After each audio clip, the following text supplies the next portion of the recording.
হামে আক্রান্ত শিশু মৃত্যুর প্রতিবাদে এখানে অবস্থান কর্মসূচি করছি, আপনারা অবগত। তো আমরা আজকে আমাদের 4 দিনের মাথায় আমরা আজকে গতকালকে সিদ্ধান্ত নিয়েছি যে আমরা হচ্ছে স্বাস্থ্য অধিদপ্তরের অভিমুখে আমরা পদযাত্রা করব, কফিনের পদযাত্রা।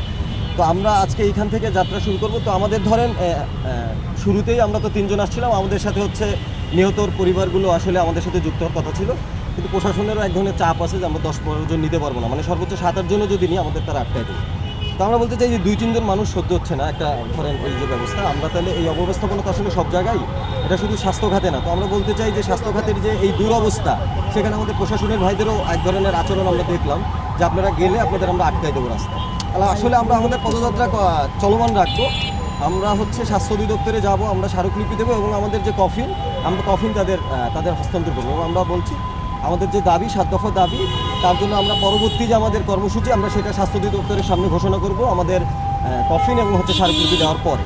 এখন আমরা এখান থেকে স্বাস্থ্য অধিদপ্তর অভিমুখে আমরা হাঁটা শুরু করব।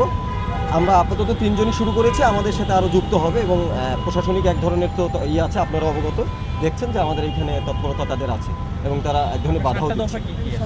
আমাদের 7 দফা হচ্ছে স্বাস্থ্য খাতে ন্যূনতম সংস্কার এবং হচ্ছে হামকে সর্বোচ্চ অগ্রাধিকার দিয়ে, এটা মানে সর্বোচ্চ অগ্রাধিকার দিয়ে আপনার হচ্ছে চিকিৎসার নিশ্চিত মানে জরুরিভাবে এটা কেন্দ্র করা, চিকিৎসার কেন্দ্র করা এবং হচ্ছে হামকে মহামারী হিসেবে ঘোষণা করা এবং হচ্ছে চিকিৎসা হামে আক্রান্ত যে রোগী এবং উপসর্গ নিয়ে যারা আছে এমনকি নিউমোনিয়া হতে, এটা হচ্ছে আপনার ফ্রি চিকিৎসা করতে হাম কেন্দ্র করে যারা আক্রান্ত হয়েছে জেলা উপজেলাগুলোতে স্বাস্থ্যকেন্দ্র বা হসপিটালে আপনার ভেন্টিলেটর, অক্সিজেন এবং হচ্ছে আইসিইউর যে সংকট সেগুলো বৃদ্ধি করতে হবে এবং সেটা গুরুত্বের সাথে নিতে হবে। এবং হচ্ছে এই যে শিশু হত্যার সাথে যারা জড়িত বা যেই গোষ্ঠী জড়িত হোক, এই সরকার হোক, বিগত সরকার হোক বা তার আগের সরকার হোক, তাদের দ্রুত শাস্তির আওতায় আনতে হবে। কারণ এখন কোনো তো মানে একটা নির্বাচিত সরকার, মানে এইখানে তো কোনো ইন্টারিম বা হচ্ছে কোনো আপনার হচ্ছে সেনাবাহিনীর সরকার না, জরুরি অবস্থা এমন না, যেটা নির্বাচিত সরকার।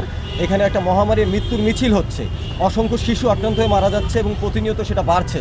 আমরা বলছি গণমাধ্যমে সেদিন স্বাস্থ্যমন্ত্রী বলেছে যে গণমাধ্যমে তথ্য ঠিক না লাশের, তাহলে দেখেন আসলে মৃত্যু কত সেটা কিন্তু আমরা আসলে অনেকেই জানি না। কারণ বাগেরহাটের একটা প্রত্যন্ত অঞ্চলে একটা শিশু মারা গেলে সেটা কিন্তু নিউজ হয় না।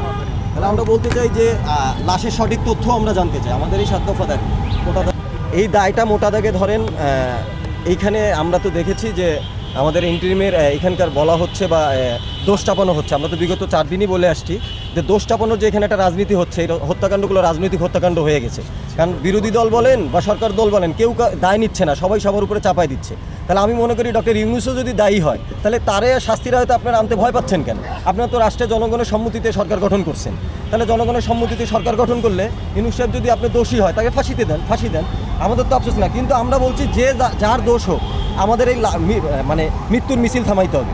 এবং এই যে অব্যবস্থাপনা, এই যে প্রত্যেক বছর অব্যবস্থাপনার কারণে মানুষ মারা যাচ্ছে, শিশু মারা যাচ্ছে, সেই অব্যবস্থাপনা আমরা সংস্কার চাই বা আমরা এটা সমাধান চাই, সম্মানজনক সমাধান। ওরকমভাবে কেউ আমাদের সাথে কথা বলেনি। বুদ্ধিজীবী বা হচ্ছে আপনার অ্যাক্টিভিস্ট যারা, তারা আমাদের এগুলোর সাথে সংহতি দিচ্ছেন, লেখালেখি করতেছেন। আমি মনে করি যে এইটা প্রত্যেকেরই আসলে সংহতি দেওয়া উচিত আর এই দাবির বাস্তবায়নে ভূমিকা রাখা উচিত।